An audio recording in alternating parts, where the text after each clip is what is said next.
Hi, and welcome to Master of Horror, where I bring you the most scariest stories that I've ever come by. I would like to apologize for not posting last week. I have been in the process of moving, and now I will be back on schedule.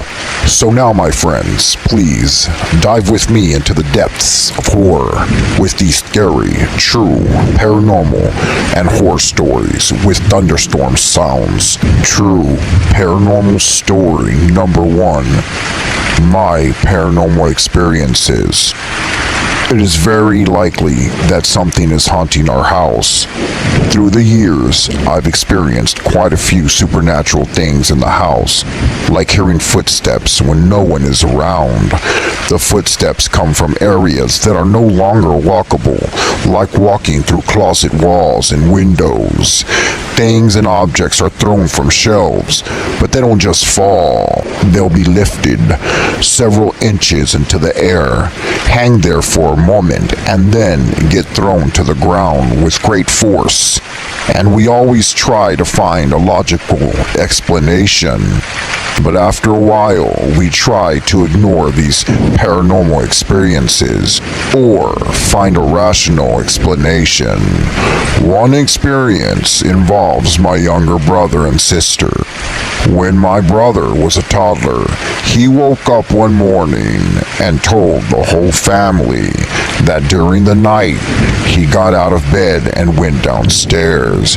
When he got there, an old lady yelled at him to get back to bed. My younger sister had the same experience a few years later. They were both about 2 or 3 years old when it happened. They claim they saw this old lady in the newest part of the house too. You see, we added a new section to the house that we built back in 2007. I've never felt comfortable in that part of the house. Recently, I've had books thrown around in my bedroom, and my mother woke up a few days ago when she thought that she heard my sister coming down the hallway. You see, my sister always asks my mom to do her hair in the morning, despite being old enough to do it herself. That particular morning, my mom didn't want to do my sister's hair, so she pretended to still be asleep. After a little while, she heard a voice next to her calling, "Mom, Mommy," whispering, thinking it was my sister. About 30 seconds passed, and my sister hadn't tried to shake my mom awake or sit on the bed as she normally does in the morning. My mom decided to open her eyes, only to find that she was completely alone in the room, and my sister was still in her own bed asleep. My parents' bedroom was located directly above the room where my brother and sister saw that old lady. So now we've had an old entity and a child entity that may be connected to the land.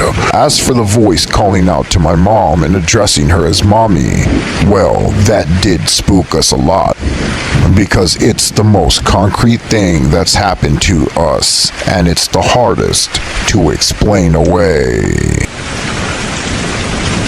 Paranormal True Story number 2. The Ghost Bride. This happened in late March in India. I was 14 years old. This happened in my village. There was no cinema, so I had to travel about 12 kilometers to get to the nearest theater. We usually went to the movies in groups, but one day none of my friends wanted to go, so I headed out alone for the evening show. Afterwards, I was dropped off at a bus stop that's located at the edge of my village. It was around 11 p.m., and my village being very small, I was all alone with no one around. I started walking towards home along the main road. After walking for about 20 minutes, I saw a woman. She was dressed in white and red. I felt really scared, and I knew she couldn't be human. She was covering her face with the garment, just like newlyweds do in India.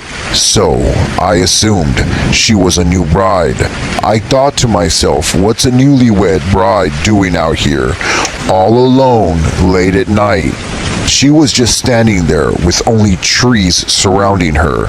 I called down to where she was and asked if she needed help, but instead of answering, she started walking into the trees, and I found myself following her all the way.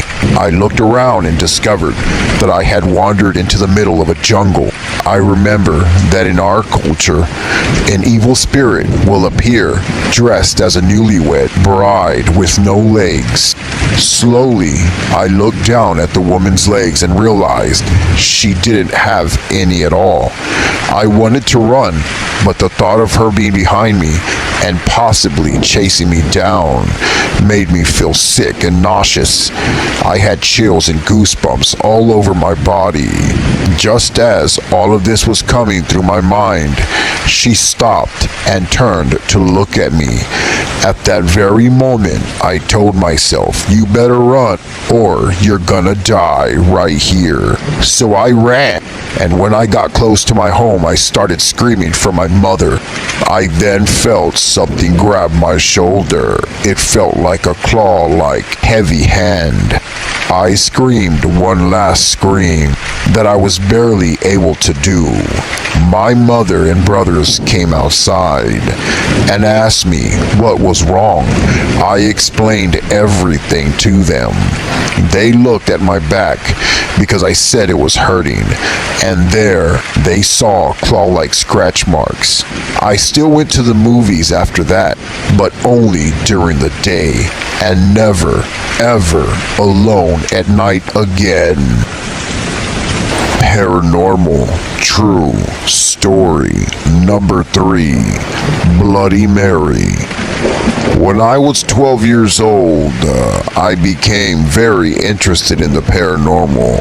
So my friend told me about standing in front of a mirror and reciting the words Bloody Mary several times in a row. Supposedly, this Bloody Mary would show up in person if you do that. I wanted to try it, but I was too afraid to do it alone. So one day, this friend and I stayed after school. After everyone had left, we walked down through the empty hall in the girls' bathroom in front of the mirror and began saying Bloody Mary 5 times in a row. We then heard a very strange female voice calling our names. We were terrified and we ran out into the hallway, but nobody was around. 2 days later, I was sleeping in my upstairs bedroom, and I was awoken around 2 in the morning by the sound of crying. My parents were downstairs in their bedroom asleep, and there were no TVs or radios on at the time. I was terribly frightened because it sounded like a young woman crying right there next to me in my room. Then, I will never forget what happened next. I looked up and I saw a lady standing next to my bed weeping. She was very pale and had tears coming down her face. Her head was surrounded by massive unruly black hair. She wore a torn white dress. Continuing to cry, she just stared at me. I finally said, "Leave me alone." Then she disappeared, but I could not sleep again that night. The next night, I dreamt that the spirit of another woman was choking me, and the crying lady from the previous night was standing right next to her watching. I then woke up and I couldn't breathe. It felt like somebody was in the room with me. I ran out of my room in the pitch black hallway and screamed. My parents came rushing upstairs. I feel that by chanting Bloody Mary, I somehow drew these spirits to me, and it was a very, very scary experience. The Lurking Skinwalker. So this took place in my dad's then girlfriend's house during broad daylight in Grand Rapids, Minnesota. Just off of River Road, behind the house, there was a forest, but it's a bit dense to play in, so we usually just followed the deer trail into the woods. There was a clearing where there was a barbed wire fence that went right through the middle of it. We'd just jump over the fence and go through the woods on the other side. My brother and I were back there with the girlfriend's nephew, just fooling around, being rowdy and noisy. That's when we smelled something skunky. My brother and I both felt an urge to look up the road towards the fence. That's when we saw what looked like a head of a huge black wolf, but it didn't look right. Its ears weren't in the right spots and looked droopy. Its eyes looked off. They were too big and bright for its face. Its front legs were long and skinny. It was standing on its back hind legs. My brother and I looked at each other. We knew that we had to leave right when we looked at each other. We walked slowly to the back entrance. We looked back and there it was, looking straight at us through the bush. We didn't hear it move behind us or anything. We pointed it out to the nephew and we all watched it flop back into the woods. Now my brother and I have been raised in the country. We've seen wolves, bears, moose, and everything else. We both have never seen a wolf that big and lanky in our lives. I knew we all had to get out of there. I felt like if we ran from it, it would have taken us down. My brother and I told my dad, and he didn't seem too interested. The next morning, my brother and I went back out to look for the tracks. We saw huge dog-like tracks, and about 6 feet up in a tree following its route back with some thick black fur. We ran out of there fast and didn't go back without protection. About a few weeks later, I'm home alone. All the doors are locked, and only the back window in the house is open. I suddenly noticed the dogs are acting weird. That I hear clear as day by the back door my dad's girlfriend's voice called out for her dog. I froze. The dog got up and went to the kitchen where the back door was. She was quiet for a moment. Then I heard her claws skid right across the floor as if something grabbed her. The dog then ran back into my room. I got off the bed, hurried up and closed the door, and locked it fast and closed my window. The only reason it freaked me out was because I didn't hear the garage door open or the side door open, just the voice. I blessed my room by myself and made sure nothing was allowed in or around it. The next time my brother visited, he slept in the living room. Now the living room was huge and you could see out to the front deck. As my brother was sleeping around 2:30 in the morning, he heard what he described as an old woman crying on the deck. He woke up, panicking, and said he turned on the porch light and there was a big black crow sitting on the deck staring right at him. After that, he only slept in my room, never out in the open. Later, we found out what a skinwalker was, and that's most likely what we encountered that day. So I grew up in Utah and lived about an hour away from the Skinwalker Ranch. Going there as a high schooler was just a thing to do, just to see if it was true or not, if you could actually see something supernatural. First time for me was all it took. Me and a couple of friends went out there and got pretty far in. We got out of the car and started walking around. Mind you, this was around 2:30 in the morning. We found an old beat-up woodshed. It looked like it was falling apart, and you could see right through the holes of it. There were hooks, the kind used for hanging up deer and cows in it. It looked mostly rusted. The worst part started happening when we walked away from the shed. Since we had a couple of flashlights, we were able to look around when we were walking. We would see pairs of eyes around us. At first it was just the shiny reflection that kind of looked like when you shined a light into a cat's eyes. So we thought it was just a couple of dogs or coyotes and continued a bit more. Then we started seeing seen more eyes, but they were red, bright red.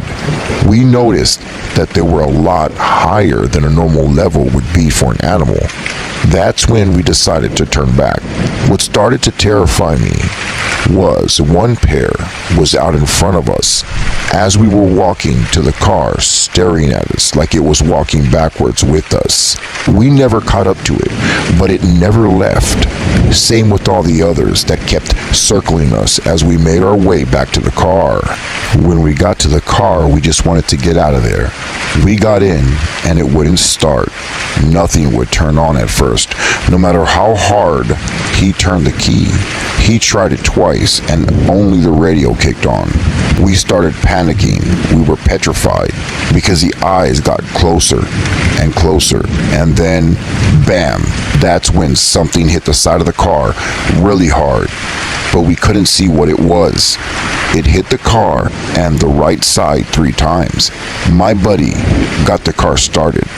Finally, after like 5 minutes of freaking out trying to get it going, I'm in the passenger seat about to crap myself. My other friend was in the back seat, freaked out but speechless, with the most scared look I've ever seen on his face. But when he got the car started, there was no delay in leaving. He put the car in gear and took off and got us out of there. Once you get out of the gate onto the main road, you're pretty much off the ranch. We thought we were away from everything since we were on an actual road, but my buddy didn't slow down. We were going 90 miles an hour down that road, going straight home. I looked toward the left, and about 15 feet off was a pair of red eyes. It was keeping up with us, and that's when it charged at us. I kind of got a glimpse before it smashed into the side of the car. It was big, like 4 feet from the ground. It was black and had those glowing red eyes. I turned away from it and closed my eyes. Everyone was screaming. We eventually lost it, and when we got home, we went straight to bed. In the morning, we looked at my friend's car. It had a huge dent on the left rear fender and another dent on the right door of the passenger side, about the size of my head. We were so lucky to get out of there. So every summer I go to a lake in upstate York near the Canadian border. My family has a house that is pretty much in the middle of nowhere. It's about an hour drive to the nearest convenience store. So here's my story. I have zero explanation for this, and the most reasonable thing to assume is a skinwalker. Around midnight, my cousin and I go down to the dock on the water. We have to walk through a short path in the woods to get there, and the thick trees border directly on the shore. While looking out at the stars in the water, we hear a quiet, low rumbling sound. That's the best way to describe it. It came from the forest, pretty far away. We didn't really know what it was and wasn't bothered by it. About 10 minutes later, we hear the same voice say both our names. This time it was closer to our property. We looked with a flashlight in the trees and saw nothing. Maybe someone was kayaking at night and said something to their friend, and we just heard them wrong. Sounds travel across water. 10 minutes passed, and we've calmed down. While we were sitting there in silence talking about what just happened, we hear footsteps, loud leaf crunching footsteps about 10 feet to the left of our dock, right behind the tree line. We couldn't see anything. These footsteps were either from a human or a bear or a deer. My cousin whispered to me that we need to get inside, but I told him that it might be a bear. I didn't want to get chased while running back to the house. So we were sitting on the dock holding our breath as the footsteps continued to get closer to us. Then it stopped. All of a sudden we hear the same voice that said our names earlier say, "Hello." I've never been more terrified in my life. The voice was speaking English, but it wasn't human. It had an almost robotic growl under the word. Both of us flipped out at this point and sprinted to the house, not even trying to glance at what it was in the trees. My uncle was sitting on the couch with our dog. We spent the next 30 minutes checking the whole property and the nearby forest and didn't see anything. I continued to ask, what the hell was it? How did that thing know our names? And why was it on our property? Yesterday, I was reminded of the skinwalker from some YouTube videos. It fits perfectly with the story. Anyways, that's my story. You don't have to believe it, but it happened.